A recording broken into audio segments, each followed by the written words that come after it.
baik atau buruk kalau kita tuh jadi people pleaser gitu? Pertanyaannya sebenarnya baik nggak sih jadi people pleaser? Depend on sih, sebenarnya tergantung sih gitu. Tergantung kayak di dalam situasi apa. Kalau misalnya people pleaser-nya ini bikin kamu jadi even nggak bisa prioritasin diri kamu sendiri, itu yang nggak boleh, itu yang bahaya. Misalnya kayak kamu tuh nggak ada nih, kamu tuh cuman punyanya segini gitu. Tapi karena nggak enak kamu orang, akhirnya kamu kasih ke orang tapi malah kamunya nggak punya apa-apa, malah kamunya kekurangan. Nah, itu yang bahaya, itu yang nggak boleh. Oke. Apa menurut kamu apa yang bakal terjadi kalau misalnya kamu nolak? Kalau kamu bilang enggak? Sendirinya lebih ke oh yaudahlah ntar juga. Ntar sekali gitu, ntar juga lewat lah yaudahlah gitu.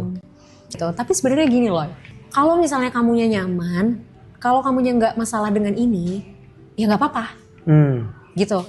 Ada orang yang ini tuh harus diubah ketika memang dia juga sebenarnya mengeluh gitu dengan kondisi ini, gitu. Jadi kayak dia iya tapi dia ngerasa, aduh, gue tuh nggak bisa, gue tuh capek, gue tuh ini. Tapi di belakang tuh, tapi di belakang tuh ngedumel sendiri, misuh-misuh sendiri. Paling gitu tuh. Nah itu, dia terus dikurang-kurangin itu tuh sebenarnya.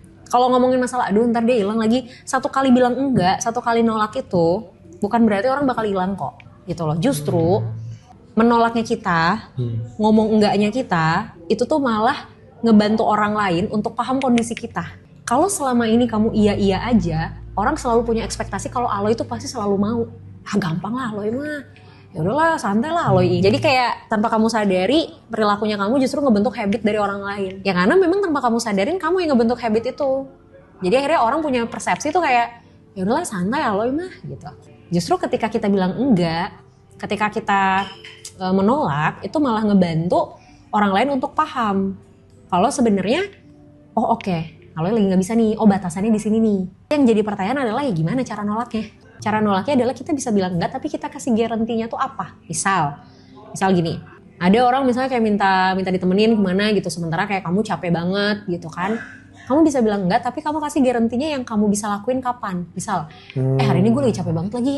Boleh gak gue tidur dulu 2 jam misalnya, habis itu baru kita cabut. Jadi kayak kita nolak, tapi ada garantinya gitu.